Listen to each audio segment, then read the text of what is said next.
My name is Kayla St Clair, and I serve as Senior Assistant Director of Undergraduate Admissions at Virginia Tech. I am a two-time alumna. I've earned my bachelor's and master's degrees there, and I'll be serving as your moderator tonight. So I'm going to go ahead and let our panelists introduce themselves, starting with Juan Espinosa. Hey everyone, Juan Espinosa. I'm the Director of Undergraduate Admissions here at Virginia Tech. Really excited to welcome everyone here this evening. We have representation from over 33 different states and 7 countries. We have people who are chiming in from England, South Korea, Peru, Jamaica, Brazil, India, and Myanmar. So we are so excited you've been able to join us here in Blacksburg. Although we're in our homes, we're very, very excited to be able to talk about some of the changes that are going to be happening for this upcoming cycle, and hopefully alleviate some of the anxiety and fears you have about this process. Next, we have Janette Gomez-Bean. Welcome, everybody. Thank you for bringing us into your home tonight. My name is Janette Gomez-Bean. I also am a two-time alum of Virginia Tech, earning my master's and PhD, and I'm a long-time employee. And I'm excited to spend this time with you, hopefully clarifying any questions you have, getting you excited about becoming part of the Hokie Nation, and really just being a part of your family tonight. It is an honor to share this time with you in this space with you. Thanks for being with us. And last but certainly not least, we have Jared Delaney. Hi, everyone. I'm Jared Delaney. I serve as Assistant Director of Undergraduate Admissions, and I have the privilege of leading many of our efforts with transfer students. So I'm here to talk with all you transfers out there who are thinking about transferring to Virginia Tech and contribute where I can elsewhere. I'm very happy to be involved in this. Thanks for having us tonight. I'm an alum as well of Virginia Tech, so I'm happy to be a part of this and share what I can to help you with your questions that you have. All right, now we're going to go ahead and get started with our first question. This was a pretty popular question, and we've already seen it popping up in the live chat. So I would like to direct this one to Juan and ask him if Virginia Tech is going to be test optional this year. Yes, I am very excited to be able to answer that question and let all the students and their family members out there know that Virginia Tech will be test optional for this upcoming cycle. We did this because we saw how many test dates were being canceled for both the SAT and ACT. And again, we were noticing the anxiety levels beginning to increase as we entered a very uncertain period. Please know that we're going to try everything from our vantage point to make this process as easy as possible for you to navigate. And when it became clear that this could become a barrier, we moved immediately as a university to be able to remove this as a requirement. So the way it's going to work for test optional is on the application for this upcoming cycle, you will indicate if you would like your SAT scores to be part of the review process. So you will be the decider on if it is included in your application review. If you're pleased with the scores and you were able to get a test date in and you want that to be part of the review process, you'll be able to do just that. If you were not able to get a test date in or you're unhappy with the scores and would you like us to do a review without the scores, you would indicate that. And again, we would make a decision without that portion of being included in the review process. In no way are you going to be penalized if you do SAT or the test optional format. Please be aware that we'll adjust our holistic review to make sure that we're doing a fair and transparent process, regardless of what format that you decide to pursue. In addition, another thing that we're going to be working closely with students and families on will be the AP testing. So we've gotten some guidance from College Board that they'll be utilizing some modified testing for the different AP courses that you're currently enrolled in which you might be able to take some of these exams at home. So we will work with those modified testing and accept those scores to be able to give you credit for when you start as a freshman. These aren't the only changes. These are just the changes that we've identified right now. We'll continue to monitor this process closely. And if we identify an aspect of our review process that can become a barrier or a hindrance for you to be here at Virginia Tech, we're going to do everything possible to remove that, or at least minimize that as a barrier. Thanks, Juan. For the next question, I feel like this goes along really well as we're seeing, you know, a lot of remote learning right now. And so a lot of students are experiencing, you know, should I choose pass-fail grades? Should I do the A through F scale? And so I'd really like it if, Janette, if you could talk about, you know, how grades the second semester of junior year, or, you know, having a pass-fail semester when submitting grades to Virginia Tech, how that will be evaluated in the admissions process. Sure, great question, Kayla. And I want everyone to know that universities and colleges around the world are going to be understanding of this particular season in your academic career. So Virginia Tech hopefully is not an exception in that area. We will be considering this spring 2020 as a unique time. With that said, everybody has a different situation and their school systems offer different things. Again, our staff is highly trained to understand those nuances. And with that said, we're going to do our best to acknowledge what you decided to do in this very stressful situation. If we were to make a recommendation, that recommendation would be to stick to the A through F grading system, only because it's a data point for us to use as we see that you are completing progress towards your completion of grades. The pass-fail is an option, and it is one that you have the availability and at your fingertips as an opportunity. But again, for our review process, if you do have the chance to do the A through F, we do prefer that as a data point. So again, please understand that we know that one term is not going to dictate your entire academic career. You have worked hard to choose your classes, to pick your rigor, to complete high school level and college level courses since 8th grade, 9th grade, 10th grade. We have a lot of data points. So don't feel that that's the single data point that will dictate your outcome. But again, if you do have the option, we do recommend the A through F if possible. Thank you for that response. Now, as we think about transfer students in this process, many transfer students are also experiencing, you know, the same challenges and the same, you know, opportunities to choose between pass-fail or grading scale, or the university may just be switching to a pass-fail format. So, Jared, could you talk a little bit about what transfer students can expect out of their review process? Yeah, certainly. It's a great point, Kayla. And as Kayla just indicated, many universities, colleges are transitioning to that pass-fail system for the remainder of the semester, maybe looking forward in the summer as well for those taking summer classes.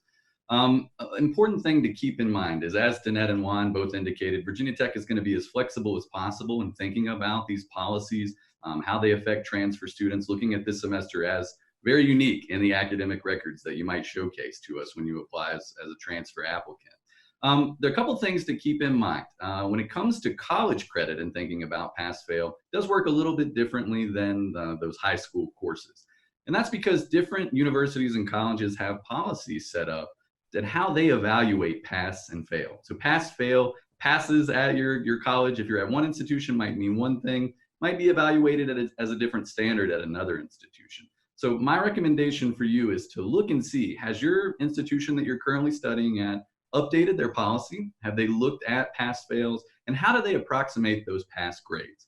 If the pass is evaluated as a C, the grade of C or higher, then that would transfer to Virginia Tech. Grades of C or higher in A through F systems transfer, and therefore passes that are evaluated as C or better will transfer to Virginia Tech. For instance, if you're at a Virginia Community College, as I know many of you out there might be, or might be planning to study at a Virginia Community College, they've adjusted their pass-fail policy to include what they call a P+ grade.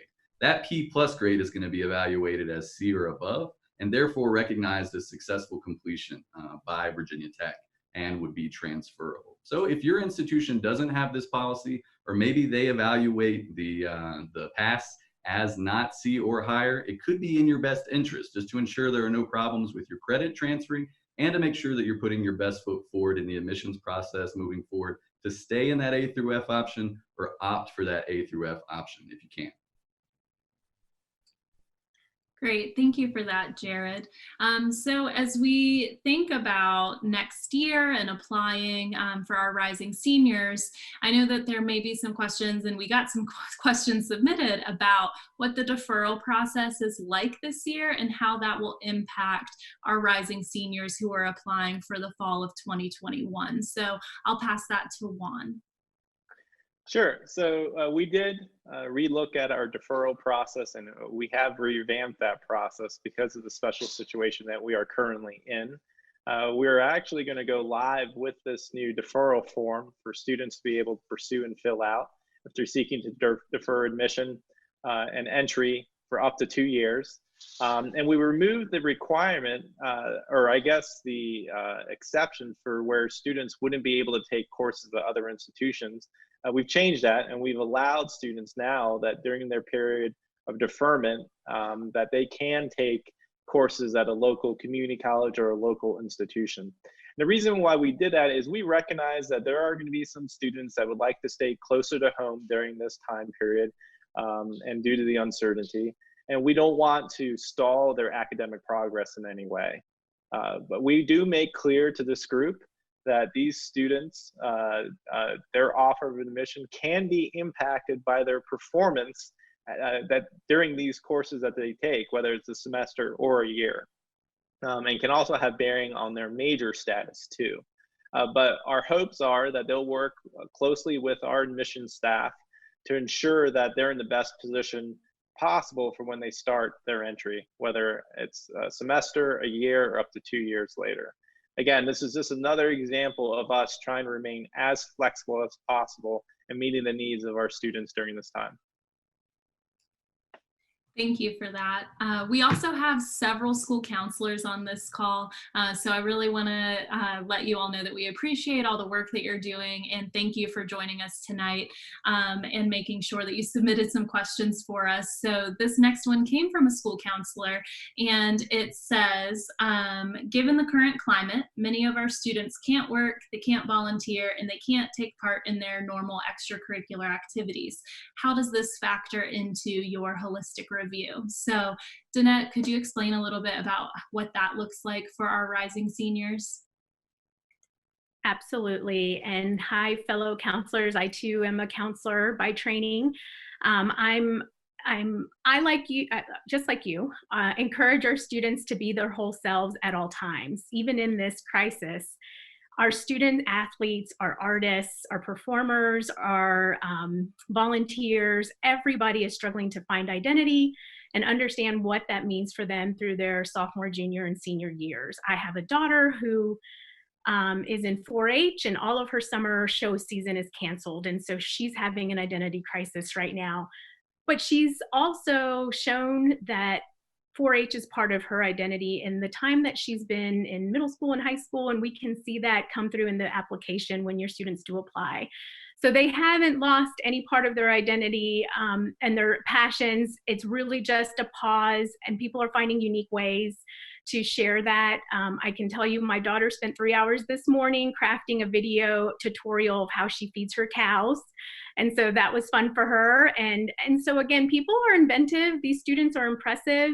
We at Virginia Tech are really fortunate that we get outstanding students with multiple talents and multiple interests. And so what they've accomplished up until this point is already impressive. What they're doing in this isolation is even more impressive with their ingenuity. And I'm certain that throughout their high school career will continue to do that. So I say that in that, tell the students to keep being themselves, do them, let them do them, and we will see that come out in the application. My other son's an athlete, so he's trying to figure out his identity as well and what that looks like when you're home and not able to be part of a team. But again, those types of things, I think students have a really great way of showing that on their application. They can do that in multiple sections of their application. We have extracurricular section, leadership, honors, awards, also our essay questions. So they will come out through those. I don't feel that anybody will be penalized for the time that they weren't, getting 600 volunteer hours this semester. I just don't see that being the case for any review team. So just tell your students to be themselves, to do what they love, continue to find ways to be creative in their own worlds. virtually or otherwise, to continue to pursue those talents and those interests and share those with colleges and universities. Thank you so much for that response, Janette. I think it is really important to recognize that students that are applying, you're not just students and you don't just exist inside of a classroom. So just know that we're looking at you as an entire person in this process and really do encourage you to be yourselves.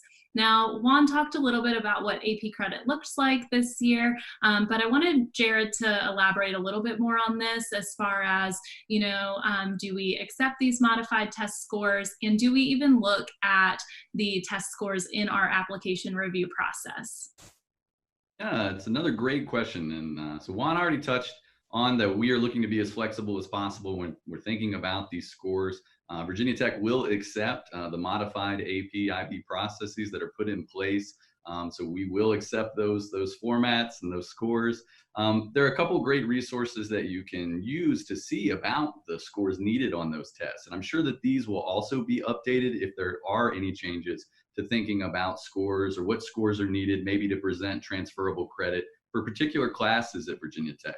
Those are available. They're linked through our admissions site on the Registrar's transfer guide. There's a lot of really helpful information about AP scores, IB scores, CLEP credit, all of these things that may be affected by the current situation.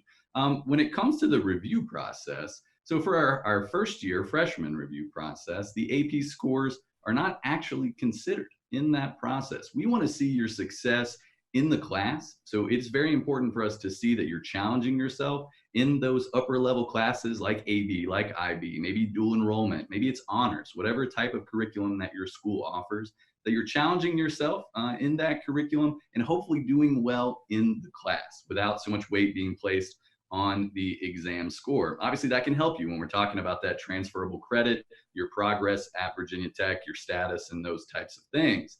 For transfer students, it works a little bit differently, and that is a source of college credit. Maybe you had that in high school, maybe dual enrollment as well. You did that in high school, but that's college credit, and that can actually work to satisfy certain degree requirements and therefore admissions requirements for individual programs. So it is really important for you to report those scores as a transfer student when you apply for admission. Great. Thank you so much for that, Jared. Now, as we think about what a review process might look like, particularly for test optional, you're going to hear holistic review when you look at various institutions. But I wanted to take this time to have Juan explain what a holistic review looks like at Virginia Tech and what the context of your high school means in this holistic review.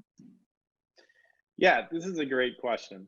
Now, I get that most colleges, most universities use that term, holistic review. We actually do it here at Virginia Tech, though, and we take a lot of pride in that. We evaluate you not just as a student in the classroom, which has been mentioned, but also as an individual outside the classroom and within your community. So let's kind of go through this process step by step.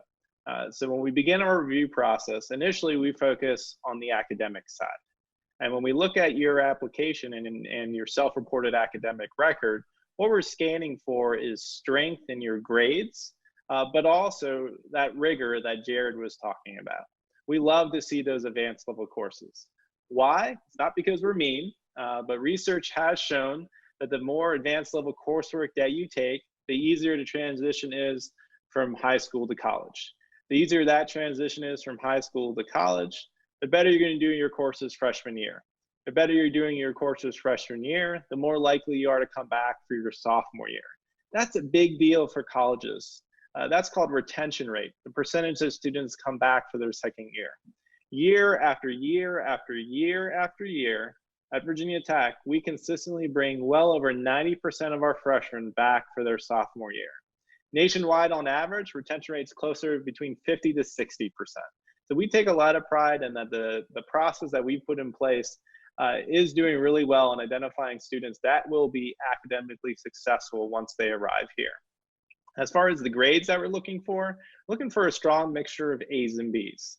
That's very important. And not say you can't have any C's, but overall, if someone were to ask you what type of student you are, you would answer, at the very least, an A-B student. With testing, again, we are changing that format for this upcoming year. But if you do decide to include testing as part of your review process, that is something that we will include in the review process and review it accordingly. Now, I do want to make a clarification on our test optional process. It will apply to all majors and all applicants, including homeschooled students and students who might have narrative transcripts where they don't get grades A through F, but they get a narrative that we'll have to evaluate. So this policy will apply to all of those students. If you do have any questions about that, again, I really encourage you to reach out to our admissions staff. So that's the academic side. And then we evaluate you as a person. We look at awards, achievements. We look at legacy connections. So if you have a family member who's gone to Virginia Tech or is currently enrolled at Virginia Tech, that's something we pay attention to. We have over 250,000 living alums that take a lot of pride in that connection to Virginia Tech, and we want to keep some of those family traditions going. We also pay attention to first generation status. So if neither parent finished a four-year degree, in our eyes, you're considered first generation. We're a land-grant institution. We're focused on accessibility. We came into being to serve all Virginians, regardless of their background. So we're very much access focused. And first generation will very much play a part in this review process. The major you're pursuing will have a huge impact on the criteria that you're going to be evaluated with. Major matters, and we cannot stress that enough. Realize that when we're reviewing your application, you'll be reviewed with that set of criteria associated with the major that you're pursuing.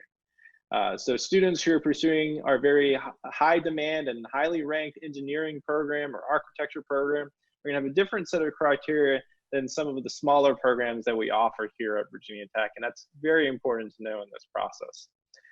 We'll look at the community service that you're doing, and again, we get that your options are very limited now, but realize that everyone in the pool's options are very limited right now. So you're not going to be penalized based on a reduction of your extracurricular activity or community coursework during this time. Ut prosum is huge here at Virginia Tech. That's our motto. It's Latin for that I may serve. So we're constantly trying to find ways how students are giving back.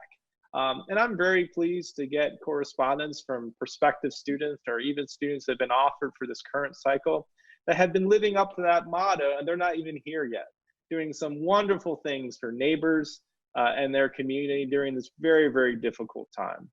So be aware that there are still some opportunities, but again, we are not going to penalize you because of this current situation. Lastly, we have our Ut prosum profile. This is our attempt to capture what we call some non-cognitive variables. Now, a lot of people hear that term, non-cognitive variables, and wonder, what the heck does that mean? Well, just as your academics are a great predictor of how you're going to do in college, there are certain characteristics and experiences that you have had that also can be a great predictor of success, not only in college, but in life. And so we have a series of questions that you'll be required to answer that also cover a lot of your extracurricular and different experiences that you might have had up to this point. And our hope is to be able to evaluate that with an idea of how likely you are to succeed once you get here to Virginia Tech and how likely you are to succeed once you graduate from Virginia Tech. It's a great addition to our application process. This will be the third cycle we'll be moving in with it. We've invited our faculty and staff and community members here on our Virginia Tech campus to read and review that portion of the application. And so realize that it's not just the admissions office that's evaluating you for admission, it's truly our entire community.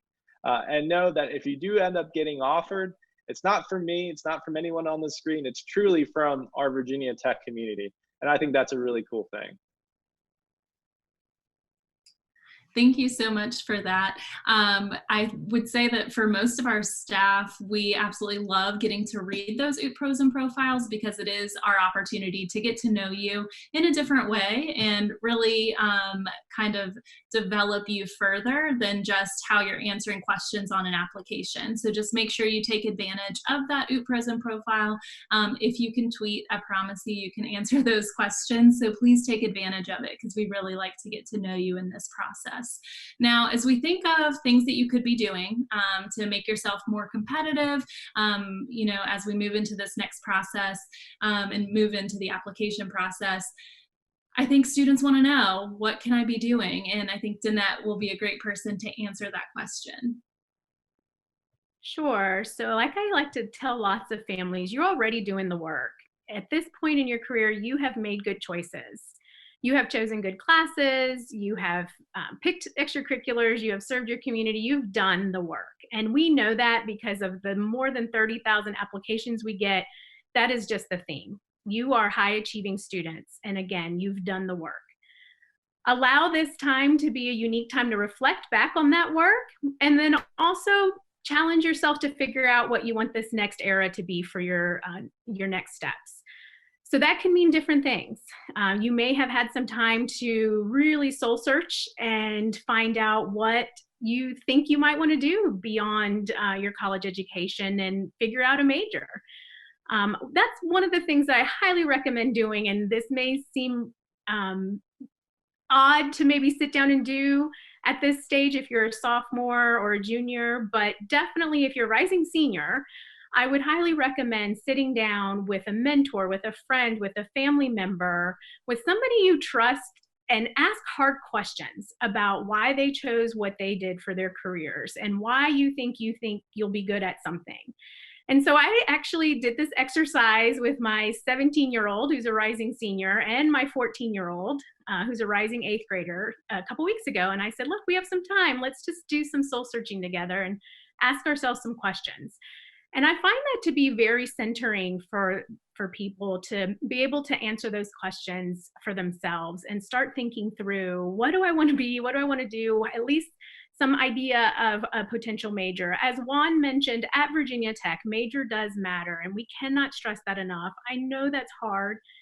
I know parents, I know counselors, developmentally, it's hard to say, how can a 17-year-old know what they want to do for the rest of their lives? And that's not what we're asking. What we're really asking is for them to get an idea of what they want to do now. And so I think in order to prepare for this season of application, understanding a little bit more about yourself is a really great thing to be doing right now. So if I can give a recommendation, my number one recommendation would be for you students to ask questions and start doing some research and figuring out what am I, who am I, what do I want to be, what's going to make me happy, and see if Virginia Tech's a good fit for you. So that's homework number one. Then after you kind of get an idea, narrow it down a little bit, then start figuring out how you're going to get there. So does that mean that you're going to have to really work hard that senior year because your profile doesn't maybe match the profile who you think you need to be? Or do you have it all under control and you feel like you've done everything you need to do and you just need to stay the course? So again, one kind of leads to the other, but that's what I would say. Again, developmentally, I think that's the best thing for families to do together right now is just have those conversations, start doing a little bit of the research, start aligning who you are and what you are to a fit for your next steps. Get advice. That's what we get paid to help you figure out. So we're not going to tell you what to do, but we'll at least give you data points that we know from historical data and current data about higher education and about the workforce. And so please reach out to us as resources and people in admissions counselors, as well as your high school counselors. That's kind of our thing. So use your resources. We're available for you. We want to help you get to your next steps and be successful. That's all great advice. I think that all of us can practice a little more self-reflection, especially at this time. So as we think about the transfer population, I know that we had a question here, and it's kind of a multi-step question, but I know that Jared can handle it. So if I were to go to a community college for 2 years and then transfer to Virginia Tech, what will you look for in my transfer application? Are there specific courses that I need to take? And do the community college credits transfer easily? Awesome. All right. Well, there's a lot to unpack there, so we'll try to get through all those pieces. The first thing that I will say is that many of you out there listening in right now and watching us at home, you may already be thinking about a transfer. You may be thinking about transferring from a community college close to home. You may be thinking about transferring from another institution. out there, another 4-year college or university that you're currently attending. You may be in high school right now and thinking about transfer as an option. And I'll just highlight that transferring to Virginia Tech is a great option for all of those situations, no matter where you find yourself. And we have a lot of great resources to help you navigate that transfer process. And a lot of folks on our admissions team to help you with that as well. So you have real people that can support you throughout it, no matter where you are, at what step. What I'll say is that, as has been indicated, and just like with our first year process, major does matter. And so when you're thinking about transferring, a lot is going to ride on the college work that you've done, whether that's at a community college, whether that's at a 4-year institution, dating back to what you did while you were in high school, those dual enrollment credits, those AP credits, those types of things. That's all college preparation. And so we want that to be very targeted, because we expect that when we admit you as a transfer student, we're going to admit you directly into the major that you want to come into. And so the catch with that is you got to come and hit the ground running and be performing at a high level, taking those upper level classes that are specific to your major. And we want you to be successful in those classes. So that means that we do have some very specific guidelines to help you transfer into different majors. Now, the best place to find these is on our transfer admissions site, and they're called our admissions transfer roadmaps. There's a roadmap for every single major at Virginia Tech that you can transfer into. And these roadmaps outline the course expectations, the college level courses that we hope you have. Some majors have requirements. They have specific classes that are required for you to take in order to present a competitive application. Some will have combinations of required and recommended classes, and some majors may just have recommended classes. And we recommend you design your schedule around these. Whether you're at a 4-year college or university and trying to take these classes, or whether you're incorporating them, say, into a 2-year associate degree plan. Those are both great strategies in terms of building a successful transfer profile and a transfer application. So those transfer roadmaps will be very useful for you. Those can be used in conjunction with some of the resources I've already mentioned. So the Registrar's Transfer Guide, which you can also find on our transfer admissions website, will help you think about credit equivalencies. So there's a lot of databases there that you can look up at your current institution, maybe an institution that you're planning on attending before you transfer to Virginia Tech, and see, how do my courses transfer? Is this class going to transfer? Does this meet Virginia Tech's expectation in terms of the types of coursework I need to prepare for my major? So there are a lot of resources where you can do that work, and you can really start to build build your classes, build your schedule, and present that strong application. But know that we're here to help you with that. So if you have questions at all about this, not just the folks in the admissions office, but folks from the individual departments across Virginia Tech's campus will help you with that. Will help you pick your classes, help you present that strong application when you go to transfer. I think the second part, if I'm not forgetting it, about that question was in terms of community college credits and kind of transfer there, maybe versus credits from other institutions. So a couple of things to think about there. As I mentioned, there's some great databases where you can look at credit equivalency. Now, if you're at a Virginia community college, it's very easy to follow along with credit transferability, because every course that you can take at a Virginia community college has been evaluated on whether or not it transfers to Virginia Tech, and the vast majority do. So there is a Virginia Community College, VCCS, Virginia Community College System database, that you can look at on the transfer guide to see how your Virginia Community College courses are going to transfer. And on those roadmaps, it's very easy to follow along if you're at a Virginia Community College. If you're not, if you're attending another 2-year college, another 4-year institution, whether it's in the state of Virginia or out of state, those equivalency databases will help you on the transfer guide, kind of matching up what types of courses are available at my institution, what calculus class matches up with the expectations that Virginia Tech has for transfer admission into my major, those type of things. We do see that not all classes transfer. And while we don't have all the answers for every course out there that you might be able to take at every institution across the country, those resources will help you with that. And we can certainly advise and kind of give you our advice on how to proceed. If you're thinking about specific institutions, if you're thinking about specific classes, we got a lot of resources that we can connect you with, and we're certainly willing to help you throughout that process. Thank you so much, Jared.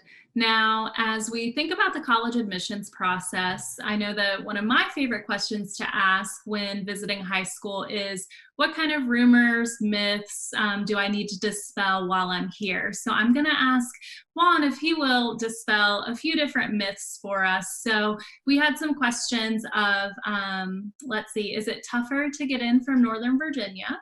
What's the Northern Virginia quota? And how much tougher is it to get in as an out-of-state student? So let us know the answers to those. Those are some myths out there. And folks, I'm going to be honest with you. I grew up in Northern Virginia. I grew up in Burke, Virginia, which is in Fairfax. Went to Bishop O'Connell High School. And there might have been a time when I heard those things and believed them as well.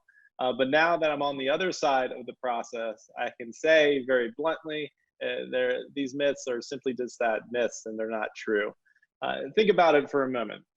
When you think about what Virginia Tech is most interested in, it's going to be the brightest students out there.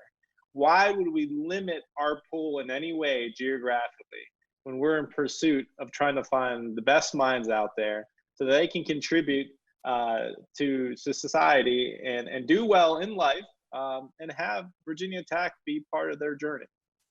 So I assure you, there's simply no quotas. And for the Northern Virginia people who are chiming in, there are some great school systems there.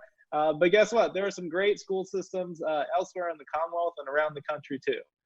So we're pursuing students and making sure that everyone we select are the best, the brightest, and are going to do the best. When it comes to the out-of-state question, same thinking as well. You know, when you look at our offer rates for both in-state and out-of-state, they're very close. They're nearly identical. And when you look at the statistics for our students, both in-state and out-of-state, they are statistically identical. So you're not at a disadvantage or at an advantage if you're in-state or out-of-state. Again, the process plays out pretty well and evenly for both groups. Thank you so much for that. Now, since campus is closed, or not really closed, but we're not having visitors right now, I know that students aren't able to go on tours. So one of the questions we received is, what is the best way to show interest? And do we look at demonstrated interest in the review process? So Janette, could you answer those questions for us? Sure. So Virginia Tech does not take demonstrated interest into consideration with the application review process. So your ability to visit us in Southwest Virginia is not going to be an indicator of a data point in the way that we review. So please keep that in mind. However, we'd love to host you, and we want you on campus as soon as we're able. We don't know what that date is yet, but once we have it, be sure that you will get notification from us to come and visit. We are planning to open houses this fall. Actually, there's 4 days you can come, but on 2 different weekends. We want those to be filled up. We want the energy back on our campus. We want people here seeing how beautiful Virginia Tech is and the Hokie Stone and the fall leaves. But at this moment, we do have virtual options available for you and your families to begin to get a glimpse of what the magical space of Virginia Tech is here in Blacksburg, Virginia. So if you would like to go now, we do have a virtual experience. Kayla and her beautiful face is part of the information session that we offer. If you'd like to click that link, we also have it available in Spanish. So if you would like to hear our information session in Spanish as well. We have a 360-degree tour. So we do have an ambassador who walks around campus with one of the GoPros that allows the 360 view, so you can manipulate your vantage point while our student is talking. So I encourage you to do that. And starting May 11th, we will have a director on duty who will actually be available in this type of a forum, but a little more personalized, where we can answer your individual questions. And we'll keep these groups very small. We'll also do a tour that's unique to your interests. So again, if you're an athlete, if you're an engineer, if you're part of the Corps of Cadets, we can show you those facilities through a virtual means, this starting on May 11th. So you'll start getting invitations to sign up for one of those. We hope to offer those for the interim until we are able to physically host you on campus. In terms of hosting you on campus, again, once we get clearance for that and you get invitations, we do offer daily sessions Monday through Friday, 3 times a day. So if your family has the opportunity and can't come during our open house times, please join us Monday through Friday. Again, 3 times a day, a director is available and a Hokie ambassador to host you around campus. And we will tell you that the campus experience is like no other. We do take lots of pride in the way that we host here in Southwest Virginia, families that come from all over the world, and show them our beautiful campus, meet with faculty, eat in our dining halls that are award-winning, and really just get a piece of this magical space that we call Virginia Tech. So again, we don't know what that date will be, but please plan to come this fall if able and begin our virtual interaction and visitation experience now. Yes, we will be so excited to have you all back on campus and getting to greet you every single day.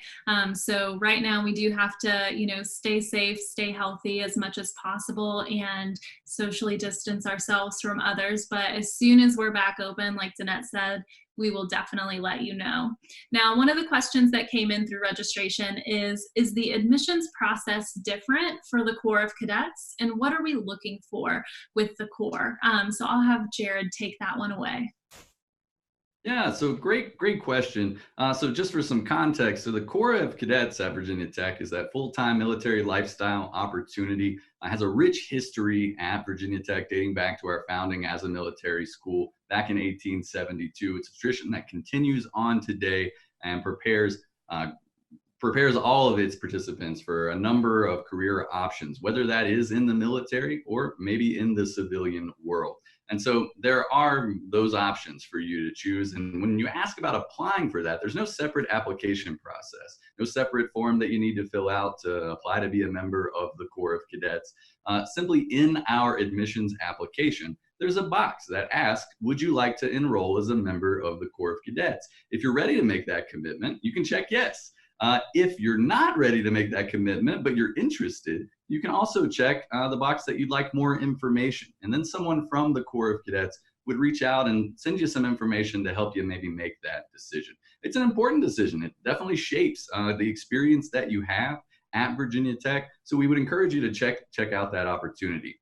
As Janette and Kayla had mentioned, we have this virtual visit page, and there are a number of resources related to the Corps of Cadets on that page. One of the coolest things that they do when everything is normal is have a program called Stay the Night with the Corps. And that's a program for prospective students who are interested in the Corps of Cadets to actually come and spend a day with a member of Virginia Tech's Corps of Cadets and maybe try it out. See what that lifestyle looks like, see what the day-to-day operations look like, and make a decision on if that's right for them and what they want to get out of their experience. So we hope to be able to offer that again very soon once things get back to normal. But you can actually participate in kind of a related virtual experience there on the visit page, and a number of great resources on the Corps of Cadets available. So I encourage you to reach out to those folks, ask your questions. They're always happy to engage with prospective students, with families, with school counselors who are interested in that opportunity. Thank you, Jared. Now, as we look to next year and for our rising seniors, one of the questions that came up is, will there be any new deadlines? Is early decision going to work the same? And when should a student apply? Is there a difference between early action and regular decision? So Juan, if you could answer those for us. Yeah, those are some great questions there. So for incoming freshmen, let's talk about that group before I tackle transfer. For incoming freshmen, you have 3 options when it comes to submitting an application. And you've got early decision, you've got early action, you've got regular decision. Early decisions deadline is November 1. Early actions deadline is December 1st, and regular decisions January 15th. Now, early decision is binding. So do not do early decision unless you're 110% sure you want to be a Virginia Tech Hokie, and finances aren't a major part of your decision. Because essentially you're telling us if offered admission, you promise to come to Virginia Tech. We recognize that's not for everyone. A lot of people want to look at all the offers on the table before making a final decision. But that's why recently we introduced early action as an additional option for students. And so under that process, you submit your application in sooner than a regular decision deadline, and you are notified much sooner than that regular decision pool. However, it's not binding in any way. Now, the notification date for early decision, again, that deadline is November 1, is December 15th. The notification date for early action is going to be around middle to late February. The notification date for regular decision is going to be early to mid-March. We haven't finalized those notification dates, so check our website and continue to keep track on any changes that we might have with that group. Now, this is very important. If you're really interested in Virginia Tech, we highly recommend you do either early decision or early action. Again, remember, early action is not binding. We view regular decision on the space availability process. So it's really important that if you're interested, get your materials in at the very latest for early action. That regular decision pool, unfortunately, because of the high demand and interest in Virginia Tech, there are scenarios where the program you might be interested in will be full by the time you submit your application for regular decision. So we still keep it out there as an option for those who might discover Virginia Tech a little bit later in the process, or who might be pursuing one of our lower demand programs. But for those who, again, are most interested in Virginia Tech, you really should be looking at early decision or early action. For our transfer group, your deadline is going to be March 1, and your notification date is going to be April 15th. Jared did a fantastic job explaining our roadmaps. I really encourage you to be checking our website and to be following that roadmap to a T. We put a lot of effort into making sure that that process is clear and concise and easy to follow. So please don't miss out on that very important step to ensure that you're going to be in the best position possible for admissions here. Kayla, could I follow up on that, on just one thing that Juan mentioned? So another thing to think about for transfers, and I get asked this question a lot, is about spring, about transferring in the spring. Many colleges and universities allow students to transfer in the spring. Virginia Tech historically has not had an open access spring term for transfers, though it is something that we're actively exploring, that we're looking at, because we want to make sure that we're not placing any barriers for you to continue your education, to stay on the path that you're on. And many of you, some of you out there right now might be planning to complete, say, a transferable associate degree, and you're going to be finishing up in the December timeframe. And so it does create that awkward lag before you might be able to enroll that next fall. So we're looking at that. We're looking at ways to maybe accommodate spring students in the admissions process for transfer. We want you to check back on that. So we'll update as soon as we know information about spring transfer and what that could look like for next year, maybe which programs will be participating that have the capacity to participate. We'll update all that information on the website as soon as we have it, so make sure that you're checking back for that. If we do move forward with the spring admissions process, those deadlines are very likely in terms of the application to be in October. And our application goes live. I don't think this was mentioned yet, but our application usually goes live at the beginning of August. So that's a really good time. We'll have everything updated over the summer and kind of the policies and what's coming, but the application itself usually goes live around August 1st. Thank you for that, Jared. So we've talked a little bit about what the visits look like and what the fall semester looks like. So we've had some questions about what campus life is like. So could you explain a little bit about the campus climate? Is it collaborative or competitive? What is there to do? What is Blacksburg like? I think that this is a perfect question for maybe Janette and Jared to tag team here and even talk about fraternity and sorority life, how many students are involved in that on campus, because that is a question we received. Sure, I'll start us off. So geographically, if you haven't been to our campus, we are again located in Southwest Virginia. It's nestled in a beautiful place in this country of Blue Ridge Mountains that surround our campus. We are a college town, so you will feel the feeling of youth and excitement and scholarship and all the things that surround a college town. You'll see coffee houses and all kinds of places for students that just casually hang out throughout the day and throughout the evening, weekends. We are a campus of over 35,000 students. And so you feel that energy.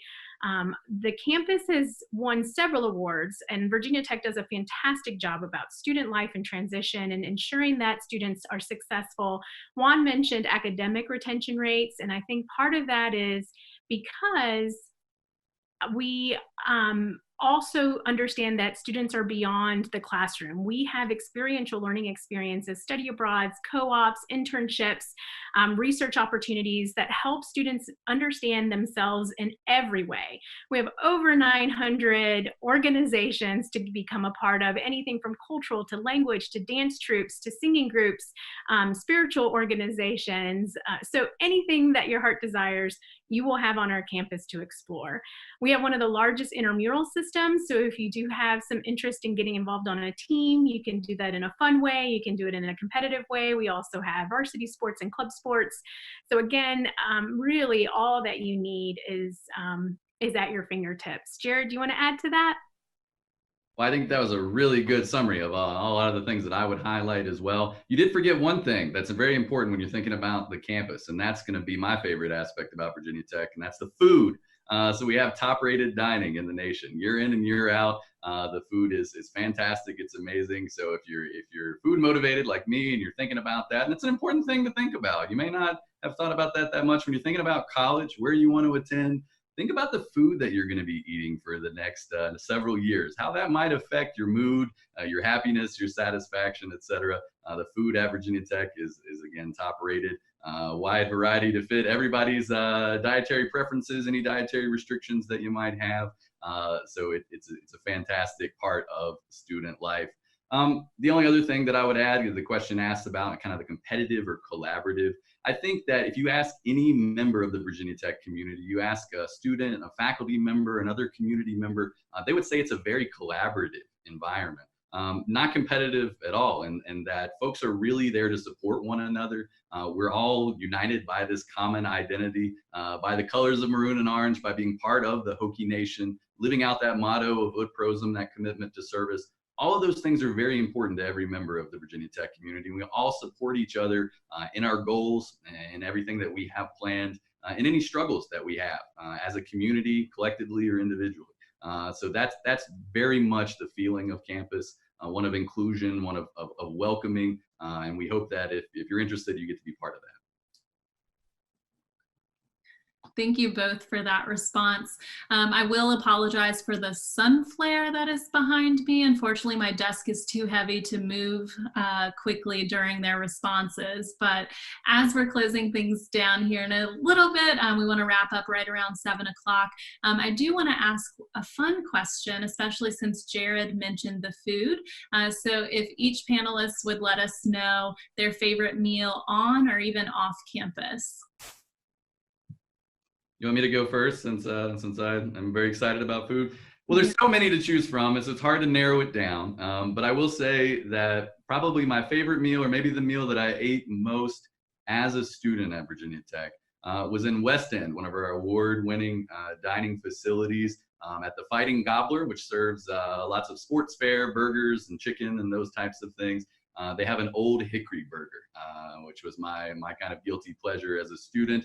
That's a nice cooked patty with ham and bacon and barbecue sauce and all kinds of healthy things on it. And I sometimes was known to get that even with an order of fresh mozzarella cheese sticks, just to round out kind of the healthy.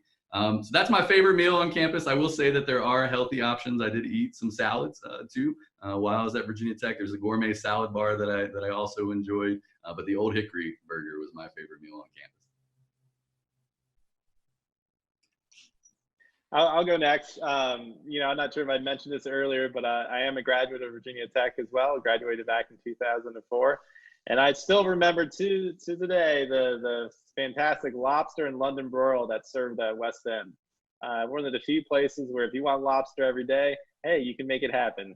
Some fantastic food and some great company here on campus. So couple things. One, I would say I have been to several campuses. I've been a recruiter for almost 15 years. And I will say Virginia Tech, hands down, has the best dining experience. Not only the quality of food and the variety of food, but also the service. It is unreal, the talent that we have in our dining facilities that provide outstanding meals. So again, I would say I'm a big eater, so I would say D2 is my favorite. And D2 is, some alumni remember it as D-Trick, but it's now, I would say almost a 30,000 foot space of just open buffet area. And my favorite part of it is the dessert bar that spans, I don't know, half a football field. I might be exaggerating, but that's how I view it when I walk in there.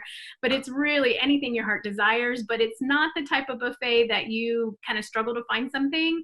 It has Thai-infused foods, Greek style foods, a Tex-Mex area, a vegetarian area. I mean, there's just whatever you feel like that day, you can definitely get your fill.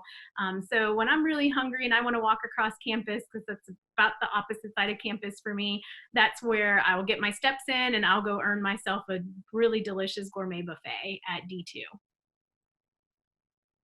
Now, those are all great options. I have to second the London broil from West End. So I enjoy the London broil, mashed potatoes. You have to get the seasonal veggie or the veggie of the day. And if it's mac and cheese day, you are in luck. I used to put a little saver on my calendar for mac and cheese day at West End. It's very serious. You will not be disappointed in the food options that we have. Now, I do want to be... Is anyone else getting hungry now? And we have not had dinner yet, if you couldn't tell. So we could probably just keep talking about this for a little while longer. I want to be cognizant of time. We've got about 3 minutes left. So I would just like to hand this time over to Juan to give us any closing thoughts, anything that he would like to wrap up with, and then I'll close us out for the evening. Thank you, Kayla, and thank you everyone who's on here and who's tuned in today, this evening. I've really enjoyed this time with you. Please know, as you move forward through this process, we stand ready to help and guide you through it. We are still answering the phone. So if you do have any questions, you can call us at 540-231-6267. That's 540-231-6267. Or email us at admissions@vt.edu. We recognize how difficult this situation is, and we're going to do, as has been mentioned several times, anything possible to make this as easy as possible for you to be able to navigate through. Please give us feedback if you come across a barrier, and if we're able to improve that process, we want to do that. Know that we recognize how difficult this time is, but we're convinced that we're going to get through this together, and we're really excited to be able to see you here, not this upcoming fall, but hopefully for some of you, the following fall. So please, again, don't hesitate to reach out. We stand ready to help you out, and don't hesitate to call. Those phone calls are going to our home, so who knows, you may get one of us answering that on the other line, on the other end. So thank you for considering Virginia Tech. We're honored that you're looking at us, and if there's anything we can do to make the process a little bit better, let us know. Thank you so much, Juan. I think that it's really important to recognize that tonight's town hall is meant for our prospective students, families, and counselors. I know that we received many questions for students who have been offered admission for this coming fall. So just be sure to tune in on Thursday, same place, same time, 6 p.m. We will have another town hall for our students who were offered admission. And this is going to include leadership from University Scholarships and Financial Aid. Juan will be there again. We've got folks from the Dean of Students Office, Housing and Residence Life, New Student and Family Programs. So we really hope to give you a good overview of what you might expect as someone coming in fall of 2020. Now, for any questions we didn't address, I know that we had some really specific questions that students submitted during registration. We are working with our colleges and our directors and counselors in the office to address those questions questions. So just make sure that you check your email account pretty regularly the next couple weeks. We'll be fielding those questions as much as possible and sending you a response. So once again, thank you so much for joining us. We had a really great time tonight. If you need anything else, please reach out to us, and go Hokies.